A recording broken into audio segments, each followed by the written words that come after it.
Hello, my name is Karen Blake and I'm an Indiana State University nursing student. Today I'm going to talk to you about the dangers of a sedentary lifestyle. The learning objectives for this presentation are: students will be able to name several different disease processes associated with or increased by living a sedentary lifestyle. Students will be able to name specific groups or cultures who are more at risk for a sedentary lifestyle. Students will be able to verbalize how much time people should exercise per day or per week. Students will be able to name some strategies for getting in more movement throughout the day. Students will be able to name some of the health benefits of being active. Students will be able to explain the financial impact of inactivity on healthcare costs. And students will be able to rate their own levels of activity and strategize how they can meet at least the lowest recommended amount of exercise. Please take a moment right now and click the first link below to take the pretest. Being sedentary can lead to a greater risk for certain kinds of cancers. It can cause us physical pains. Being sedentary can cause mental health issues, and it can lead to an increased susceptibility for many different diseases. It is a downhill spiral. We were designed to move. Research has shown that being active helps to reduce the risk of diseases such as diabetes type 2, cardiovascular disease, mental health disorders, obesity, and different kinds of cancers. We need to consider that certain cultures are at an increased risk for a sedentary lifestyle. Currently, Hispanic adults are the group with the lowest physical activity. This is followed by non-Hispanic Black adults. We need to consider why this is and look at the different communities to see what kind of resources are out there.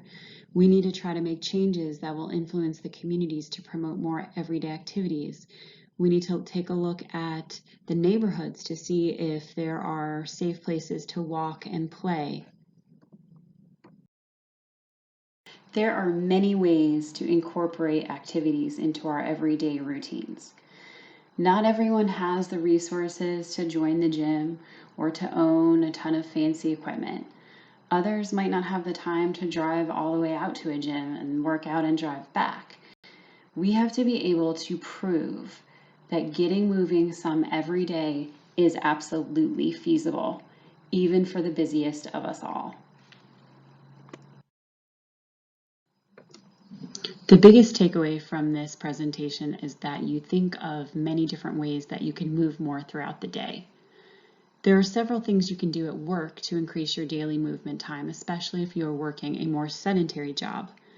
One very easy thing to do is to consider switching to a standing desk. It will help you to burn more calories as well as encourage you to move more. You can also set a timer to get up every 30 minutes. Take that time to go to the bathroom or refill your water bottle, take a stretch, lift some easy weights for 5 minutes. You could take a walk at lunchtime instead of eating. You can eat while you work after your walk. For meetings where you don't have to be tied to the computer or you can carry a set of notes with you, take your headphones and go for a walk during the meeting. When you get home and you are watching your favorite shows on TV, try to make it a habit to stretch or lift some weights or do some body weight exercises. If you have an exercise bike at home, you can ride it while you watch something on Netflix. So now you're asking, how much time do I need to invest in moving each day? Remember, you don't have to get all of your movement in all at once. Small amounts of time throughout the day can add up, and it can equal what you need if you plan it right. Our goal is 150 to 300 minutes per week of either moderate exercise such as walking or biking, or we can aim for just 75 to 150 minutes per week of more vigorous activity such as running, aerobic dancing, biking or swimming at a harder pace. We should also do some form of weight training at least 2 days a week. Okay, let's break it down. Let's say you aim for 210 minutes of moderate exercise, since that's easy to divide by 7 days. That comes out to only 30 minutes a day. Everyone has 30 minutes a day. If you can't do this all at once, you can take 10 minutes in the morning, 10 minutes midday, and 10 minutes at night to fulfill this. If you have a day where you can commit to exercising for an hour, you can take a day off that week. If you have days where you can put in more intense exercise, you can also take some days off. Decide what kinds of activities you will do and that are realistic for you. If you aim for things that are going to be difficult to pull off, you may end up being overwhelmed and quit altogether. If possible, get a buddy to commit with you. If there are two of you pushing each other at home or at work, you will be much more likely to stick with it. Remember, pick at least 2 days to throw in some weightlifting, even easy weights. You can build up slowly.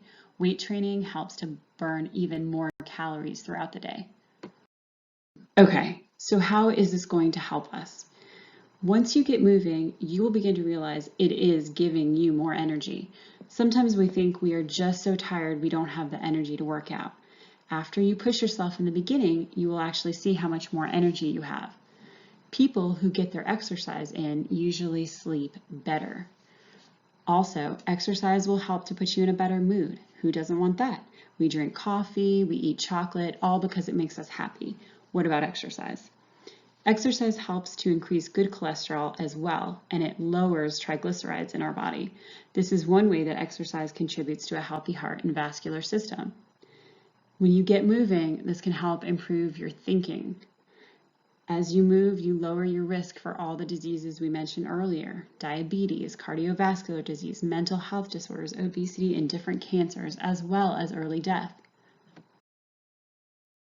Keep in mind that the effects of sedentary lifestyles affect us all financially as well. Approximately $24 billion is spent on healthcare that is associated with a lack of physical activity. This is something that we can absolutely change. Our health is an investment in our future. The more that we invest in our health now, the more that we can reap the benefits later.